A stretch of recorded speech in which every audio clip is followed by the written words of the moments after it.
Good morning, dear students. A very warm welcome to the English literature class. Today we are continuing with the same chapter from short story, unit number 4, Hearts and Hands by R. Henry, part 3. I believe that you have learned the previous parts very well. Do you remember where we have stopped in the last class? Miss Fairchild was shell-shocked once when she has seen a handcuff on the wrist of Mr. Easton. But the Glamfaced Man has given a very vivid explanation to that. And once when she realized the reality regarding Mr. Easton, instead of fear, she got a very enthusiasm. See the last sentence which we have studied in the last class. The girl's eyes, fascinated, went back, widening a little to rest upon the glittering handcuffs. In the beginning, when she has seen the handcuffs, she got shocked. She was fully tensed. But right now, when she came to know that Mr. Easton is a marshal, instead of stress, instead of tension, she got fascinated to the glittering ornament or the glittering instrument.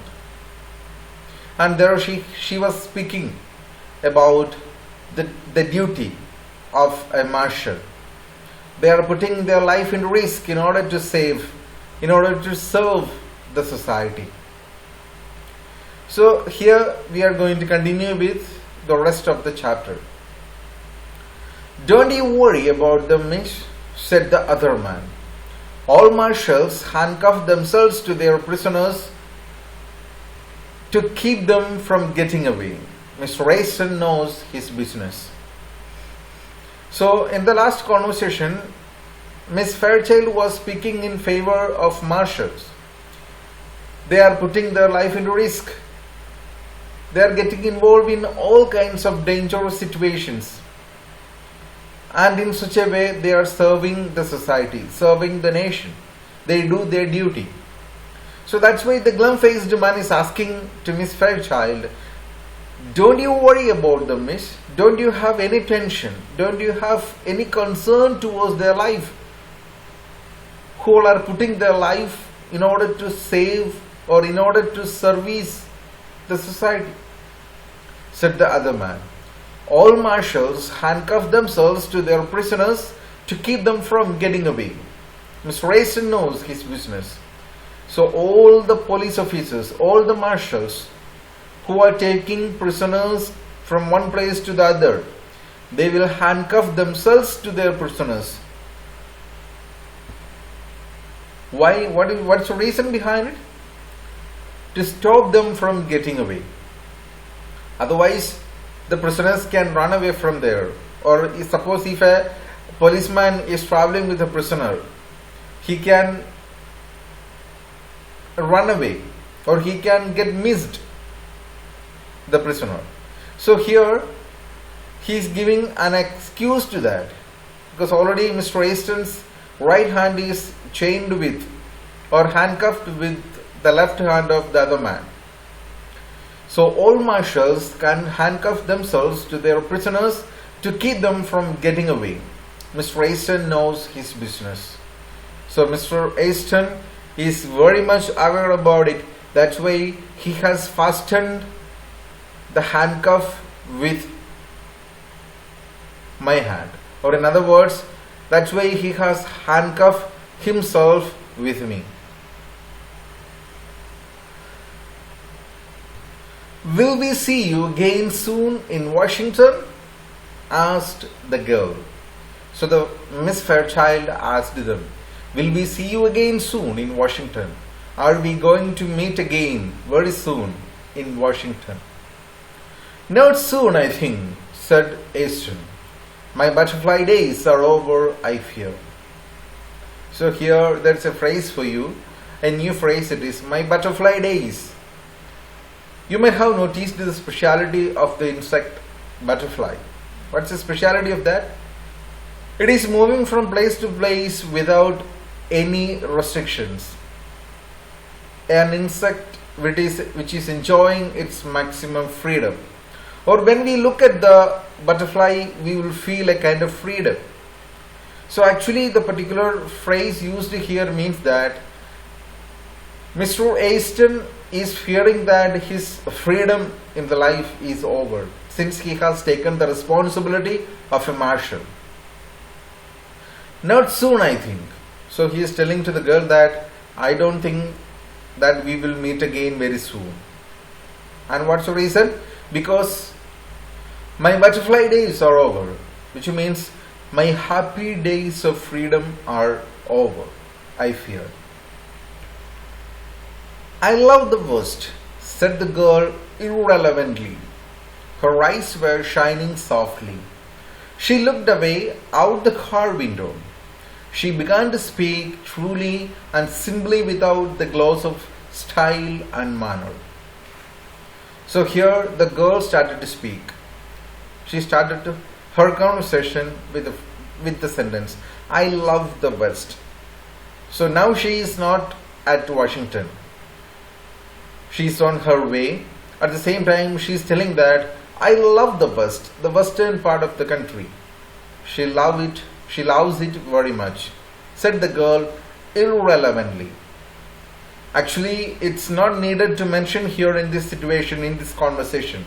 But she wants to speak something. She's going to speak something. And as an introduction, she started with, I love the West. It is an irrelevant.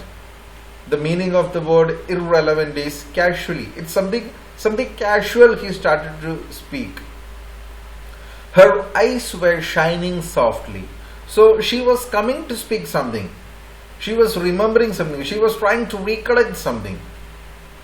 She looked away out the car window. So she was peeping through the window of the train, the compartment where she was sitting. And from there she was looking to the field, the scenes which are passing by the train. She was peeping through the window and her eyes were shining softly. She began to speak truly and simply without the gloss of style and manner.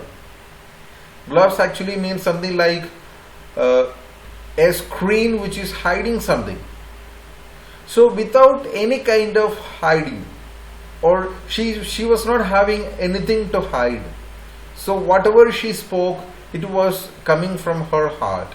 Sincerely she was speaking, without considering about the style or manner or anything.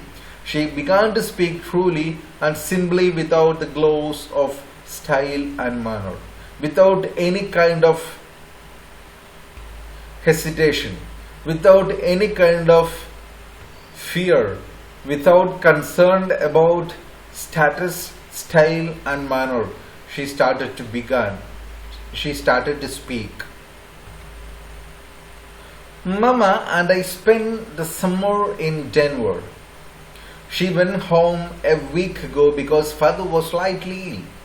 I could live and be happy in the West. I think the air here agrees with me. Money isn't everything, but people always misunderstand things and remain stupid. Okay, so she's continuing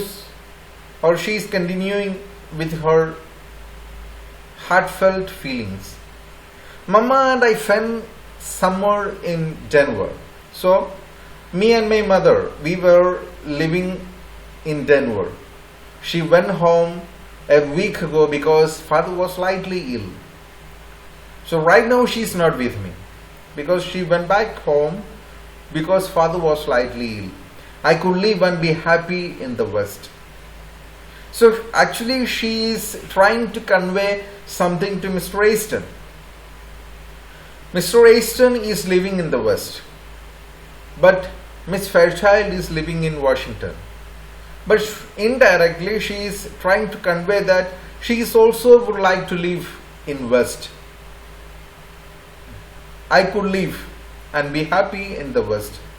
And again she says that I think the air here agrees with me, which means the climate is in favor of me, or the climate is very comfortable for me. The climate of worst part of the country is in favor of me. So without any difficulty, I could live here. Money isn't everything. So we don't always look for money, because money doesn't mean that it will provide everything. But people always misunderstand things and remain stupid. So she was trying to continue with her conversation, with her dialogue, but she got disturbed. It has got disturbed by the glum-faced man. So, but people always, money isn't everything. Money isn't money is not going to make our entire life very comfortable. It cannot provide the happiness throughout our life. But people always misunderstand things and remain stupid. So she was coming to speak about the counterfeit. So people are going behind money. So she was trying to convey that money isn't everything. Say, Mr. Marshall, growled the glum-faced man, this isn't quite fair. I'm needing a drink and having had a smoke all day. Haven't you talked long enough? Take me in the smoker now, won't you? I'm half dead for a pipe. So this particular statement from the glum-faced man disturbed or stopped the conversation or the dialogue of Miss Fairchild. Say, Mr. Marshall, this isn't quite fair. I'm needing a drink and having had a smoke all day. So Mr. Glum-faced man, he was telling to Mr. Marshall or Mr. Easton, say, Mr. Easton, this isn't quite fair. Why? I'm needing a drink and I haven't had a smoke all day. Urgently, I want a drink. And throughout the day, I haven't smoked even for one time. Haven't you talked long enough? So you have made enough conversation, I think. So take me in the smoker now. Take me to the smoke room right now. Won't you? Will you do it for me? I'm half dead for a pipe. So if you are, it is something like I have already died half because I haven't smoked the whole day. So you have to take me to the smoke room and it's very urgent. The bound travelers rose to their feet, Easton with the same slow smile on his face. So both the travelers, Mr. Easton and his co-passenger, the glum-faced man, both of them stood up from their seat. And still on the face of Mr. Easton there was a slow smile. A light smile was on his face. So dear students, let's see what had happened afterwards in the next class. So I hope you have got a very clear idea about the chapter, about the portion which we have covered today.